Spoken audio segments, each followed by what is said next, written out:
Hi, everyone, and welcome to Facebook. We have an exciting session for you right now. I'm Corey Hale, the CEO of Culture Banks, and today we're going to be talking with women entrepreneurs who are leveraging Facebook and Instagram social play. We're going to be doing an inside look into the minds of women entrepreneurs who are using Facebook and Instagram to shape exactly how they are building their businesses and brands. I want to bring in our panelists. Joining us first, we have Brooke DeVard Ozaidenly, who is on Instagram's product management team, and you also host your own podcast, Yes. which is super cool. We also have joining us Ronnie Brown, who is the CEO of Girl CEO. Hello, ladies. Hello. I'm excited that you guys are here because we are going to have an awesome conversation. Yes. And I guess, I'll just kick things off with what I do at Culture Banks. We create business news for hip hop culture, and social media is exactly how we reach our entire audience. It's super duper important to us. We have our biggest following on Instagram, and of course, we push our content out on Facebook as well because it's all about building community to really help people understand their impact on the economy and how the financial markets really play a role in their everyday life. But how about you? Yes, so I work at the Instagram partnerships team based in New York, and we're really thinking about how you can show up and support creators on our platform that are using Instagram to build their brand and their business. So there's this whole new generation of creators that are really using the tools of Instagram to do just that. So we're really passionate about supporting them. And then on the side, I have my beauty podcast, Naked Beauty, that I started about 4 years ago now, where I talk to women about their approach to wellness, self-care, and their beauty routine. Oh, I really, really like that. Ronnie, how about you? Well, I am the CEO of Girl CEO Inc., and we equip women to be the CEOs of their businesses, lives, and homes. And we do that through masterclasses, live intimate events, and products that inspire women every single day to keep going. Yeah, and I know a little bit, Ronnie, already about your background and how you got started. And all of our viewers out there, you guys are going to learn more about her. But I just want to tell everyone, who really, perhaps if they don't understand that really, the way the internet works, kind of being this love child of the World Wide Web, is really social media. And that's very, very important. Tell us about your path first in terms of how you, outside of your day-to-day at Instagram, but how your podcast really leverages social media. Yeah, so back when I started, I remember I listened to so many podcasts and they were hosted by men talking to other men. And I couldn't find a podcast that was just a woman talking to another woman about things that were open and intimate and vulnerable. So I kind of just created Naked Beauty because I couldn't find it anywhere else. And as I sat about to kind of find my guests and find these ideal women I wanted to interview, I was like DMing people. I was just reaching out via DM to women I admired and said, I'm starting this show. I really want to have an unfiltered, honest discussion.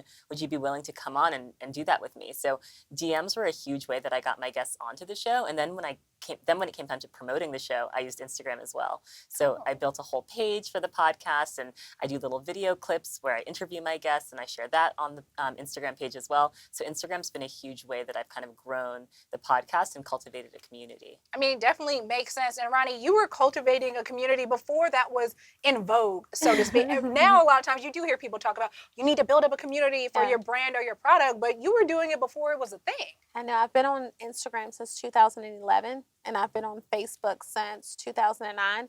So I've spent probably the last 10 to 11 years creating a community, and I've used all of the tools via social media to connect with my audience. And of course, I now have a podcast as well, and we've just continued to use social media to connect with our audience, and they absolutely love it.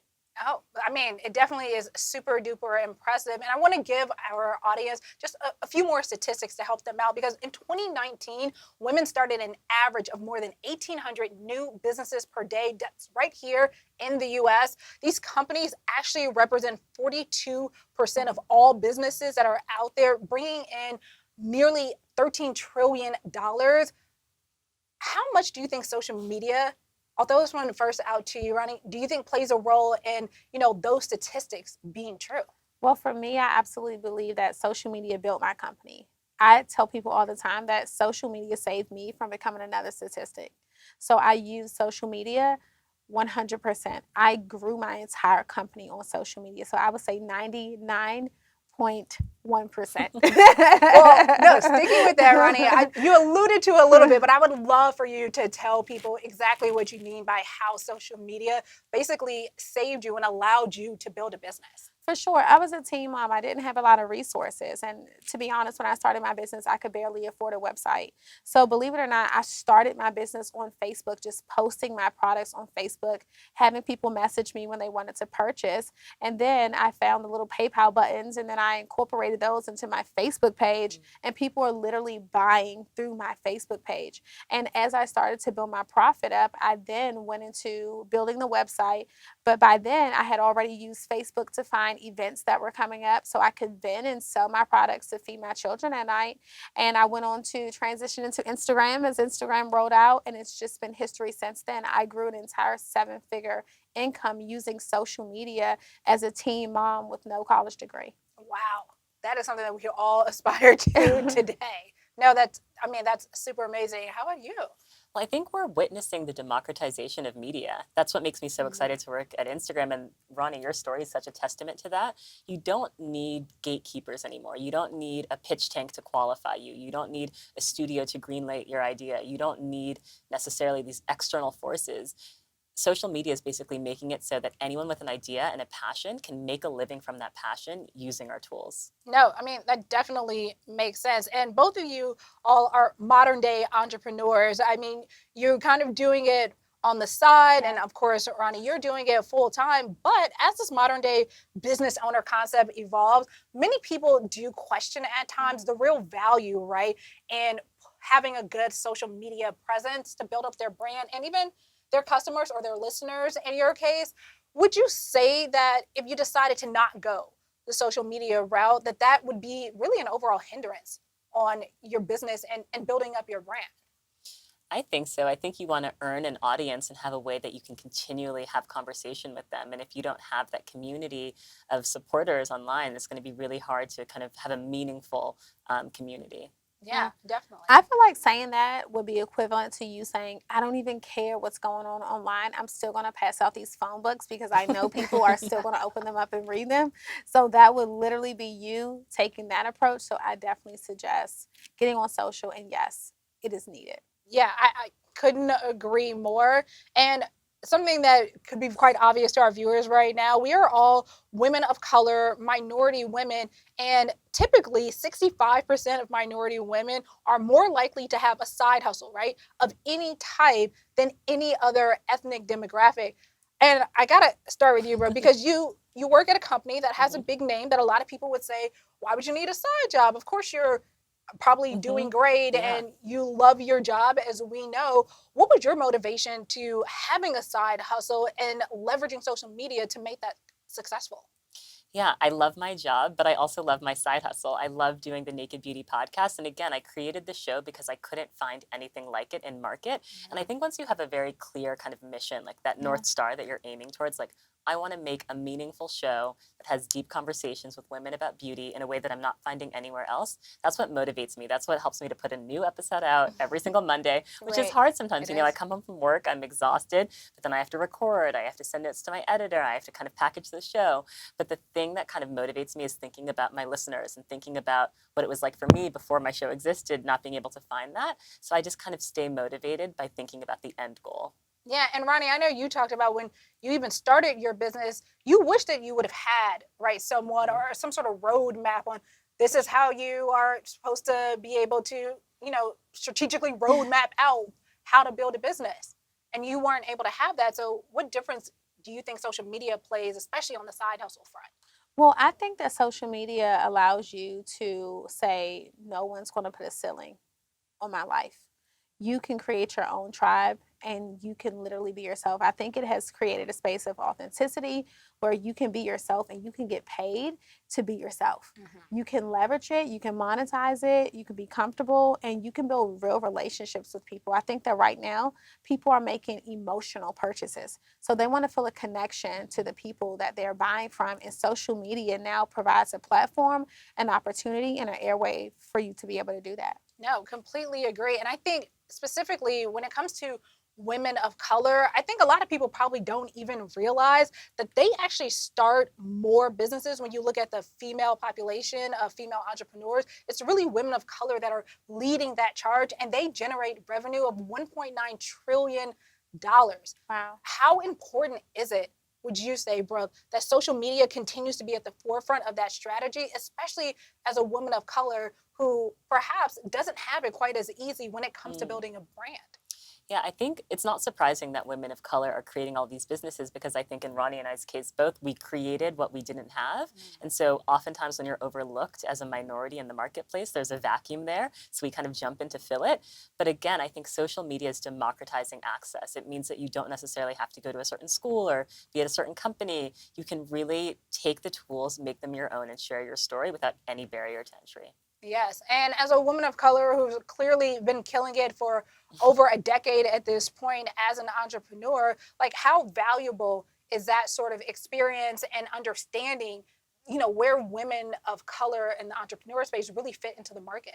I think that right now we are not only fitting in the market, we are dominating the market, which is why when you walk into stores, you are seeing the faces of African American women on shelves, and you're seeing their products beside their faces. So I think that we are definitely dominating right now, and I think it's really important because we are now in a space where we see our value, but I believe that others are finally starting to see our value, and we are bringing the traffic. We are bringing the foot traffic into the stores. We are bringing the traffic to the websites, and people are finally seeing that, hey, we have something special. I believe that we've always had it, but I believe this is the year of woman, and Black women specifically. Yes. Well, let us definitely hope so. I absolutely second that. I'm pretty sure that people that are watching us right now are like, I've been, sitting here at my desk wanting to either go into something like yourself, Ronnie, full time and really be out there on my own. Or other people are like, you know what? It's not that I'm unhappy with what I'm doing, but I know there's more like you, Brooke, that I could be doing or giving or that I'm passionate about that perhaps doesn't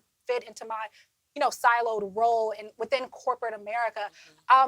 What would be the 3 pieces of advice that you would perhaps give to someone watching right now saying, I really want to do what Brooke is doing? I'd say the first is be prepared to work either in the morning before you start work, after work, or on the weekends, and just carve out that dedicated time. I think at first I struggled with how do I find the time, and now I kind of know, okay, I work about 4 hours every weekend, and I work about maybe 3 to 5 hours after work every week over the course of the week. So carve out time to work on your side hustle so it becomes something that's integrated into your day. I think 2, think about what you have a unique value, like where you have unique purpose. So think about what you're able to bring to the table that no one else can bring. And then I think the 3rd is just to be consistent.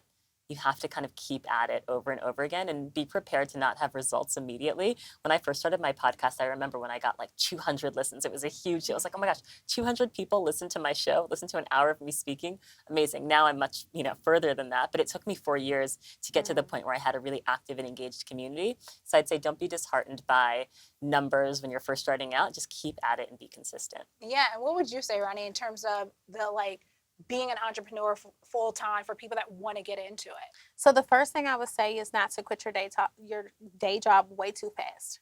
I see a lot of people just saying like fire your boss, and it's just kind of like this new thing where everyone's kind of pushing people to just quit their job. So the first thing I would say is take your time and understand that your job is actually just a source of revenue that can just really build and fund your business. So be slow and just take your time and build that income up and do it steady. Okay. The second thing that I would say is be yourself. Be authentic. I think with so many different personalities and social media, it can take you to a space where it starts with comparison, and then you get to a place where you can try to duplicate and be other people, right? So you have to really just get comfortable with being yourself, because there's a tribe for every single person. And the more you be yourself, the easier it will be for you to attract your tribe to you. And then last but not least, I would definitely say that one of the things that I wish I would have known or someone would have told me is that failure is the best source of wisdom that you can get on your journey. So be prepared to fail. A lot of people never start out of the fear of public humiliation and what if this doesn't work, or what are people going to say if I fail and this flops, or what if I put this product out there and no one buys it? For me, I'm at a space where I am never afraid to start over and I don't care what anyone thinks. So I would say do it fearlessly and just take the leap for sure. Yeah, okay. Well, let's bring it full circle then and back to social media. What are the three best ways that you would see, Brooke, that people watching should be really tapping into to leverage social media?